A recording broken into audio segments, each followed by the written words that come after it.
Good morning. आज वैद्युत आवेश एवं क्षेत्र electric charge and field NCERT chapter number 1 के हम लोग वीडियो 5 लेकर के मिल रहे हैं। पिछला वीडियो में जो हमने बताया था वो हम थोड़ा सा उस पर चर्चा कर दें। विद्युत आवेश क्या है? तो किसी पदार्थ के किसी वस्तु पर विद्युत धारा एवं समय के गुणनफल को हम विद्युत आवेश कहते हैं। विद्युत आवेश बराबर Q बराबर IT। विद्युत आवेश का SI मात्रक कूलाम होता है। CGS मात्रक स्टैट कूलाम या ESU होता है। विद्युत आवेश के कुछ और भी मात्रक हैं जैसे EMU, फराडे और फ्रैंकलिन। फराडे जो है विद्युत आवेश का सबसे बड़ा मात्रक है और एक कूलाम बराबर 3 × 10⁻⁹ ESU होता है। इसके बाद हम बात कर रहे हैं सजातीय आवेशों में विकर्षण होता है, विजातीय आवेशों में आकर्षण होता है। इसके बाद हमने बताया था कि आवेश न तो उत्पन्न किया जा सकता है और न ही नष्ट किया जा सकता है। हाँ, हम आपस में लेन देन जरूर कर सकते हैं। तो आदमी हम अपने में ही है, हमारा अमाउंट फिक्स है। मान लीजिए 15 रुपये आपके पास, 10 रुपये मेरे पास है, 25 रुपये है, टोटल 25 रुपये है। लेकिन कभी आप हमको दे दिए, कभी हम आपको दे दिए, कभी आप हमको दे दिए, कभी हम आपको दे दिए। हम लोग आपस में ही लेन देन करेंगे, लेकिन 25 रुपया से अधिक नहीं होगा, बढ़ेगा नहीं, घटेगा नहीं, जितना है उतना ही रहेगा। बस हम आपस में ट्रांसफ़र कर सकते हैं, हम लोग आपस में लेन देन कर सकते हैं। तो विद्युत आवेश न तो उत्पन्न किया सकता है और न ही नष्ट किया सकता है, केवल इसका रूपांतरण किया सकता है। इसके बाद हमने बताया था कि किसी वस्तु पर जो आवेश देंगे, जो भी हम आवेश देंगे वो इसका गुणक होगा। 1.6 × 10⁻⁻19 कूलाम में संख्या से गुना करेंगे तो ही जाकर के हमारा कुल आवेश मिलेगा। यानी इसी को कहते हैं आवेश के क्वांटिमीकरण का सिद्धांत। यानी आवेश क्वांटीकृत होता है। किसी भी वस्तु पर दिया गया कुल आवेश इलेक्ट्रॉन के आवेश का पूर्णांक गुणक होता है। किसी भी वस्तु पर दिया गया कुल आवेश इलेक्ट्रॉन के आवेश का पूर्णांक गुणक होता है। इसी में हम आपको एक और पॉइंट पढ़ाए थे, याद होगा शायद, एक्स्ट्रा पॉइंट था कि कोई भी वस्तु पर कौन सा आवेश संभव है या नहीं है, इसको चेक करना हो तो आप Q बराबर NE सूत्र पर सॉल्व कीजिएगा। यदि n का मान दशमलव में आ गया, तो समझ लीजिए कि वह आवेश संभव नहीं है। क्योंकि आवेश जो देते हैं हम लोग, तो इलेक्ट्रॉन 1 देंगे, 2 देंगे, 4 देंगे, 5 देंगे, यानी पूर्ण संख्या में इलेक्ट्रॉन देंगे। कभी भी इलेक्ट्रॉन हम लोग दशमलव में नहीं देंगे, यानी 2.5 इलेक्ट्रॉन, 2.25 इलेक्ट्रॉन, 4.5 इलेक्ट्रॉन, 4.25 इलेक्ट्रॉन, हम ऐसे इलेक्ट्रॉन नहीं दे सकते। जब भी देंगे पूर्ण इलेक्ट्रॉन देंगे, पूर्णतः इलेक्ट्रॉन देंगे। तो इस तरह से Q बराबर NE हमारा फॉर्मूला पर हम लोग साबित कर सकते हैं, सिद्ध कर सकते हैं कि कौन सा आवेश संभव है और कौन सा आवेश संभव नहीं है। इसके बाद हम बात करते हैं, आगे जाकर के पढ़ाए थे कि बिना द्रव्यमान के आवेश नहीं हो सकता। यदि आवेश है तो समझिए कि द्रव्यमान जरूर होगा। बिना द्रव्यमान के आवेश नहीं हो सकता है, लेकिन बिना आवेश के द्रव्यमान हो सकता है। इसके एग्जाम्पल हमने आपको बहुत सारे दिए थे। जैसे लकड़ी है तो उसमें आवेश नहीं है लेकिन द्रव्यमान है, लेकिन जहाँ पर भी आवेश है वहाँ द्रव्यमान जरूर होगा। इलेक्ट्रॉन पर आवेश है तो द्रव्यमान भी है, प्रोटॉन पर आवेश है तो द्रव्यमान भी है, लेकिन न्यूट्रॉन पर द्रव्यमान है लेकिन आवेश नहीं है। यानी आवेश है तो द्रव्यमान होगा, लेकिन द्रव्यमान है तो आवेश होगा, ये कोई ज़रूरी नहीं है। इसके बाद हम लास्ट पॉइंट पर चल रहे थे। लास्ट पॉइंट हम पिछला वीडियो में बताने वाले थे, तो बता ही रहे थे कि लेकिन मेरा एक इमरजेंसी कॉल आ गया तो हम वीडियो को अचानक रोक दिए थे। हम उस पर चर्चा करते हैं। आवेश अध्यारोहण के सिद्धांत का पालन करता है। आवेश जो है अध्यारोहण के सिद्धांत का पालन करता है। अध्यारोहण का सिद्धांत या योज्यता का सिद्धांत, लॉ ऑफ एडिटिविटी या लॉ ऑफ सुपरपोजिशन। तो हम लोग उसी पर बात करेंगे कि आवेश अध्यारोहण के सिद्धांत का पालन करता है। ध्यान दीजिएगा, अध्यारोहण का सिद्धांत या योज्यता का सिद्धांत भी इसको कहते हैं। योज्यता का सिद्धांत, अध्यारोहण का सिद्धांत या योज्यता का सिद्धांत प्रिंसिपल ऑफ सुपरपोजिशन या लॉ ऑफ एडिटिविटी। अध्यारोहण का सिद्धांत या योज्यता का सिद्धांत। बहादुर, अध्यारोहण का सिद्धांत या योज्यता का सिद्धांत क्या कहता है, हम लोग उस पर चर्चा करें तो कहता है इस सिद्धांत के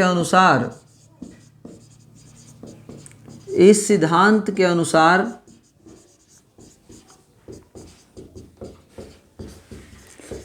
किसी वस्तु को दिया गया कुल आवेश,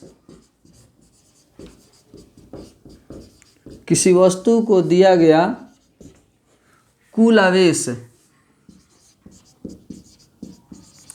किसी वस्तु को दिया गया कुल आवेश इलेक्ट्रॉन के आवेश का पूर्णांक गुणक होता है। किसी वस्तु को दिया गया कुल आवेश इलेक्ट्रॉन के आवेश का पूर्णांक सॉरी कुल आवेश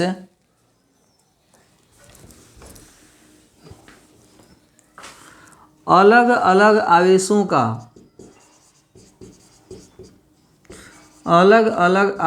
का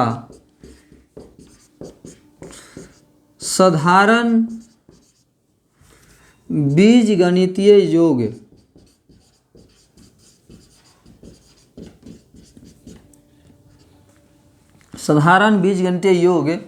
के बराबर होता है।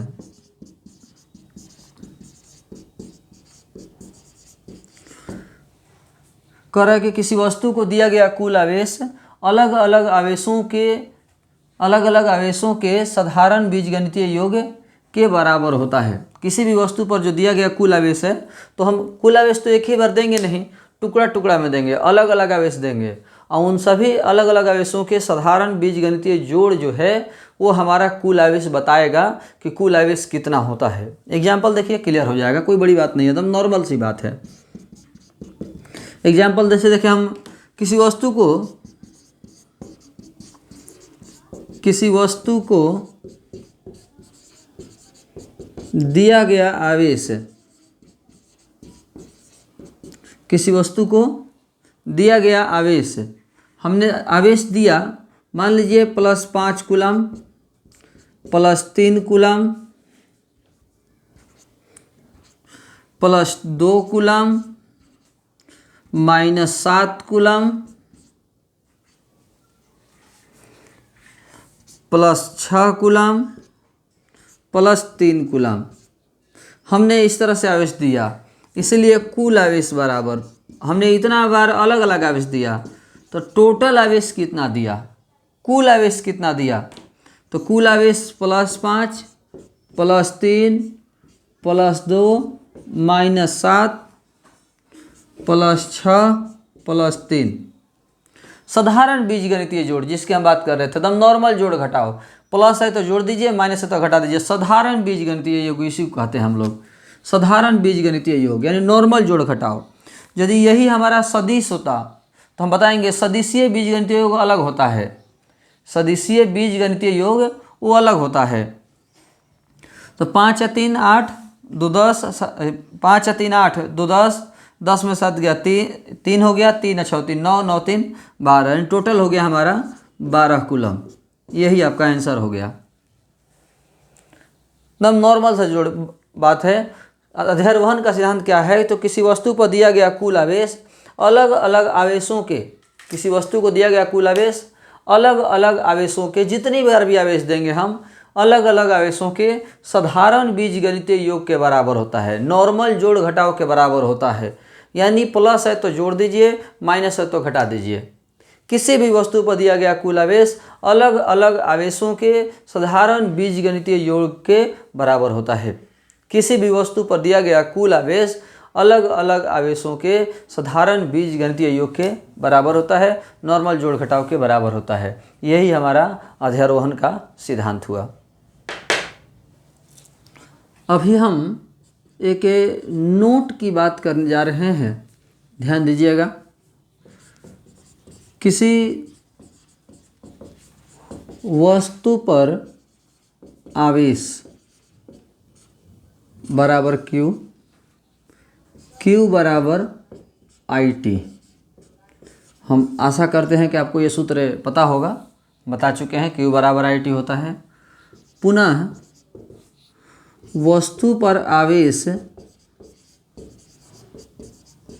बराबर Q और Q बराबर NE, ये सूत्र भी आपको, हम आशा करते हैं कि आपको पता होगा। Q बराबर NE ये आवेश के क्वांटिमीकरण के सिद्धांत से है और ये सूत्र डायरेक्ट आपका लिखा हुआ है। समीकरण 1 एवं 2 से,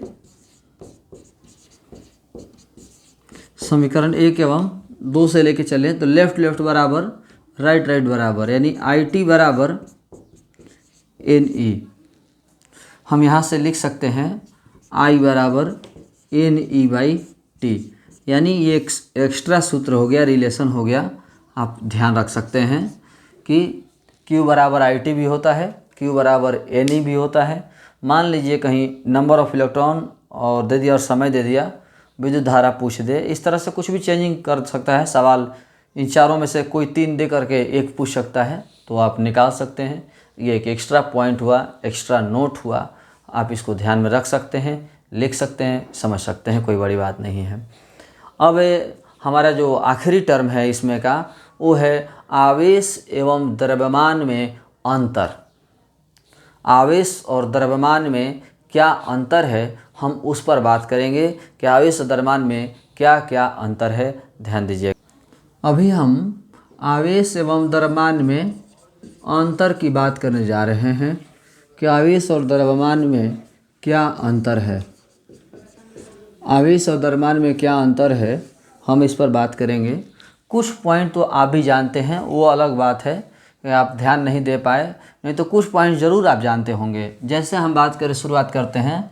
सबसे पहले यह व्युत्पन्न राशि है, आवेश जो है एक व्युत्पन्न राशि है और द्रव्यमान जो है यह मूल राशि है। आप जानते होंगे मूल राशि 7 होता है, तो द्रव्यमान उसमें से होता है। तो आवेश जो है व्युत्पन्न राशि है, द्रव्यमान जबकि मूल राशि है। सेकंड पॉइंट की बात करते हैं, इसे Q द्वारा सूचित किया जाता है, इसे Q द्वारा सूचित किया जाता है। और द्रव्यमान को आप जानते होंगे, इसे M द्वारा सूचित किया जाता है, इसे M द्वारा सूचित किया जाता है। ध्यान दीजिएगा।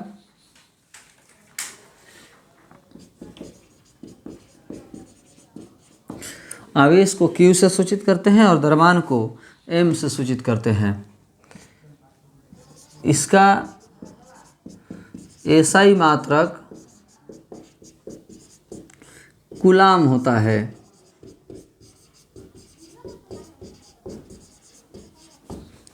इसका SI मात्रक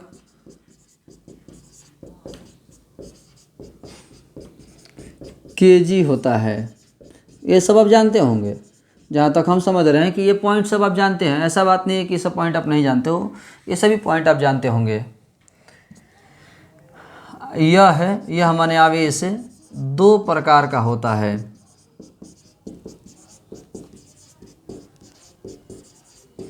यह 2 प्रकार का होता है, एक धन आवेश और दूसरा ऋण आवेश।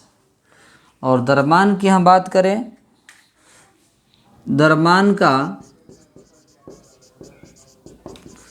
कोई प्रकार नहीं होता है। द्रव्यमान का कोई प्रकार नहीं होता है। आप जानते होंगे द्रव्यमान का कोई प्रकार नहीं होता है। आवेश 2 प्रकार के होते हैं, धन आवेश, ऋण आवेश, जबकि द्रव्यमान का कोई प्रकार नहीं होता है। आगे बढ़ते हैं।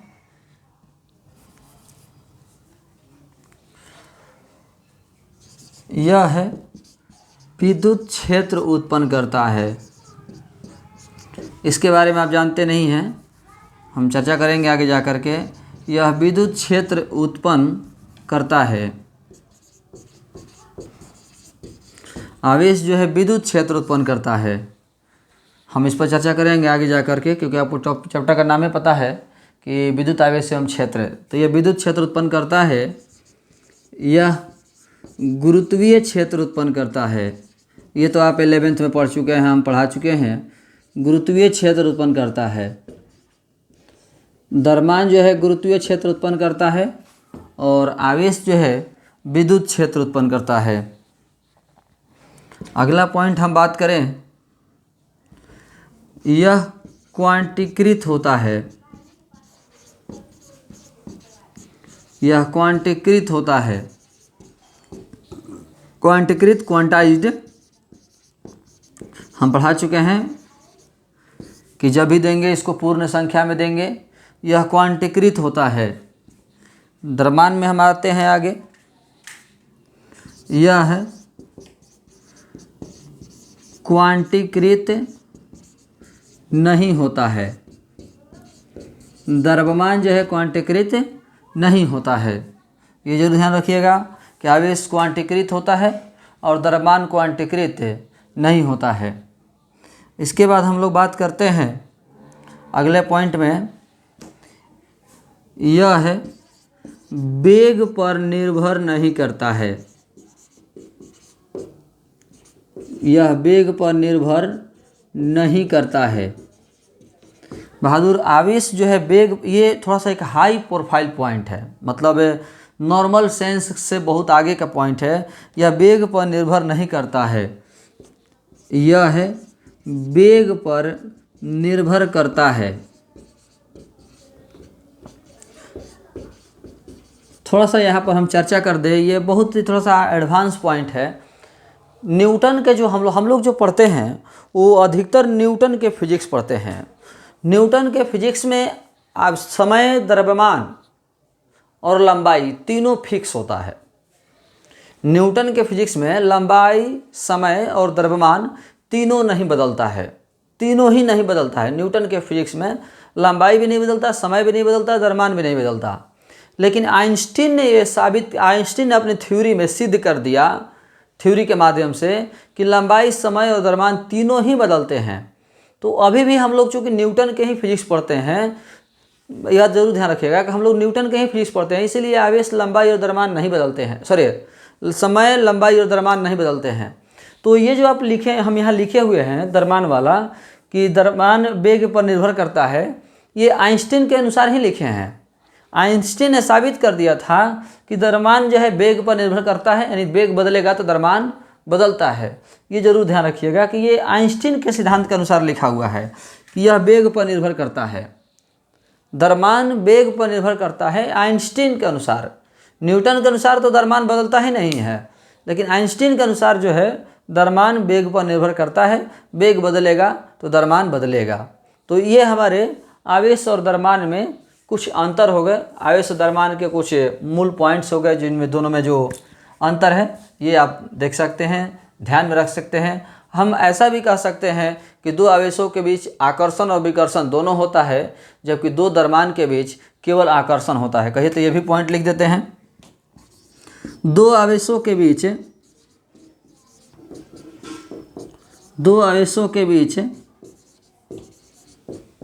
आकर्षण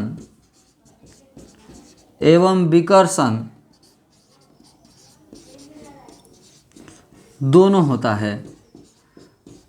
दो आवेशों के बीच आकर्षण एवं विकर्षण दोनों होता है, और दो द्रव्यमान के बीच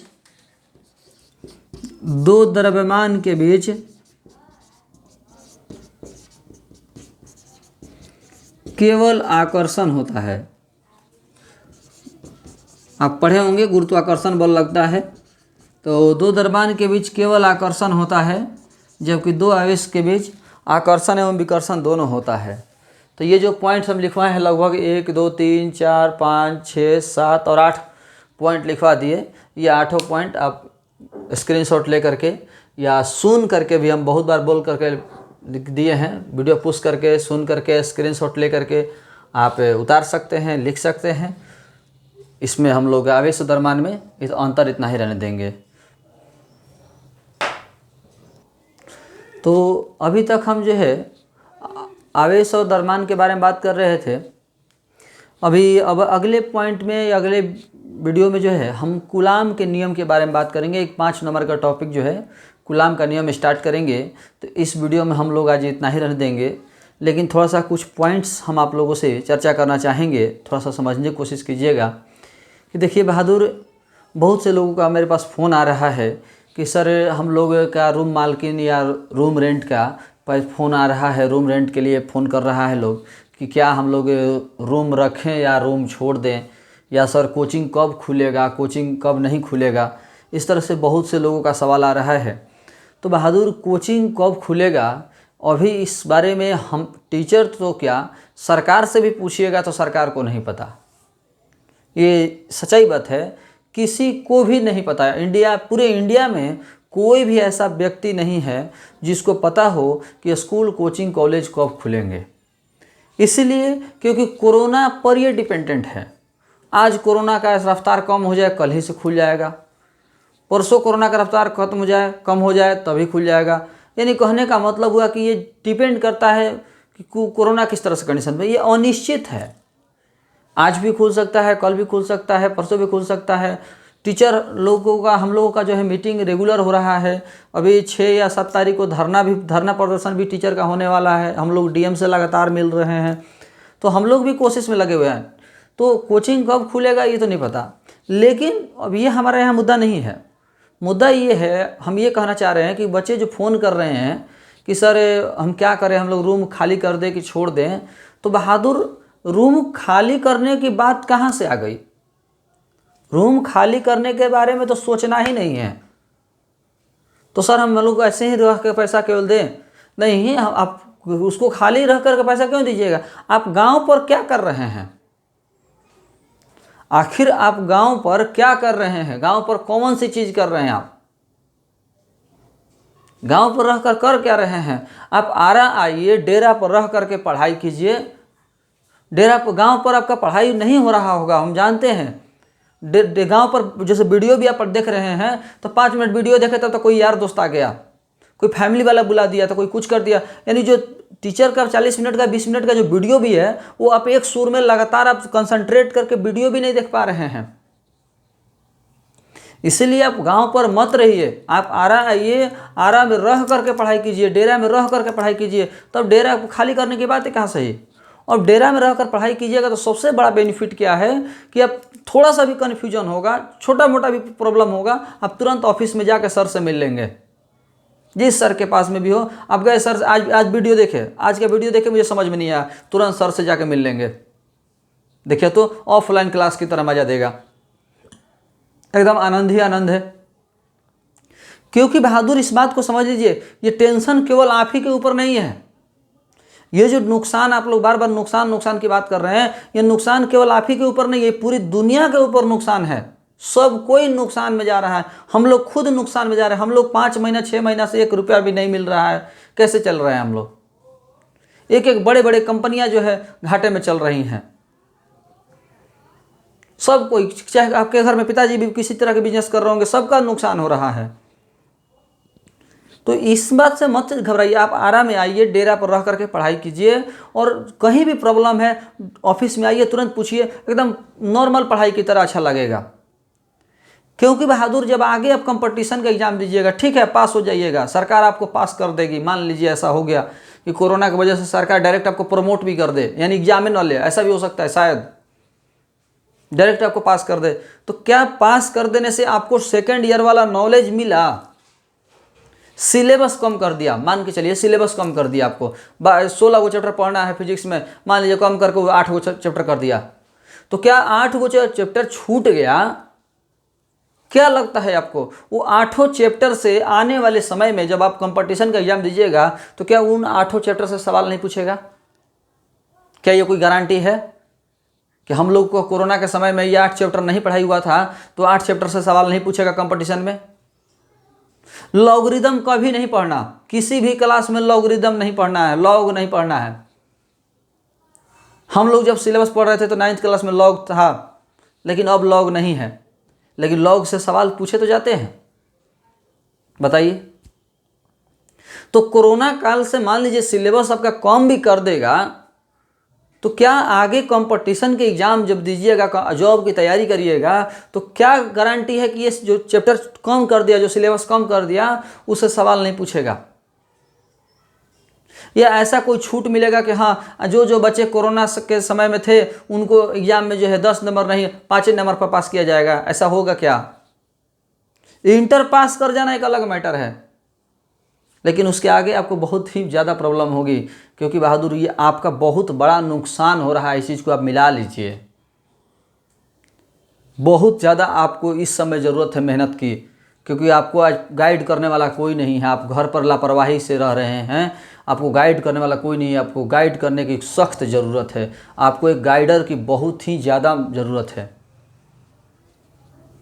इसीलिए हम आपसे बार बार कह रहे हैं, आप आरा आइए, डेरा पर रह करके पढ़ाई कीजिए, क्योंकि डेरा पर रह कर पढ़ाई कीजिएगा तो किसी भी टीचर का वीडियो जो है आप बेहतर तरीके से एकदम पूरा वीडियो आसानी से देख पाएंगे। कुछ लोग का कहना है कि सर मेरे पास मोबाइल भी नहीं है, तो मान लीजिए आप 2-4 क्लासमेट हैं, 2-4 गो रूम में रहते हैं, पार्टनर हैं, या आपके नहीं आपके बगल के किसी रूम का पार्टनर है, उसके पास मोबाइल है, तो आप उस पर भी जाकर के देख सकते हैं, उसके टीचर का भी वीडियो देख सकते हैं।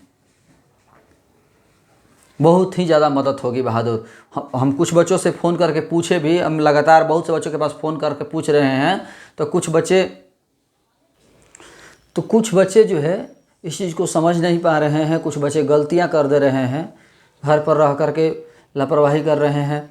तो बहादुर हम आप लोगों से यही कहेंगे कि आप आरा आइए, आरा में रह करके पढ़ाई कीजिए। आरा में रह करके पढ़ाई कीजिएगा तो वीडियो आप आराम से पूरा बेहतर तरीके से देख सकते हैं, और कहीं भी कन्फ्यूजन रहेगा तो आप पूछ भी सकते हैं, क्योंकि एग्ज़ाम में, कंपटीशन के एग्ज़ाम में आपका यही पढ़ाई मायने रखेगा।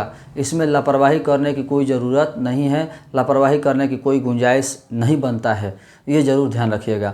दूसरी बात हम बात करें, जो लोग मोबाइल ऐप चला रहे हैं अच्छा से, और जिनको मोबाइल ऐप चलाने नहीं आ रहा है, वो जो है उनको बता दीजिए, उनको अच्छा से समझा दीजिए कि हाँ देखो तुमको मोबाइल ऐप कैसे चलाना है, और आपको चलाने आ रहा है तो बहुत अच्छी बात है। नहीं भी चलाने आ रहा है, यदि किन्हीं को प्रॉब्लम भी हो रहा है, तो आप हमसे डायरेक्ट कॉल करके पूछ सकते हैं। और एक ही बात जो बार बार बोलते हैं, एक स्टूडेंट को एक ही बार साइन अप करना है। इतना बोलने के बावजूद भी एक स्टूडेंट 5-5 बार साइन अप कर रहे हैं। और एक और भी बात है कि लोग फ़ोटो अपना सही नहीं लगा रहे हैं। अपना फ़ोटो सही तरीक़ा से लगाइए। जो फॉर्म पर फ़ोटो देते हैं, जैसा फ़ोटो आप फॉर्म पर या कहीं पर भरते हुए जमा करते हैं, वैसा फ़ोटो दीजिए, अलग अलग पोज में नहीं, कोई फूल नहीं, कोई दूसरा सिंबल नहीं, अपना फ़ोटो लगाइए। तो खैर आज के वीडियो में इतना ही, धन्यवाद।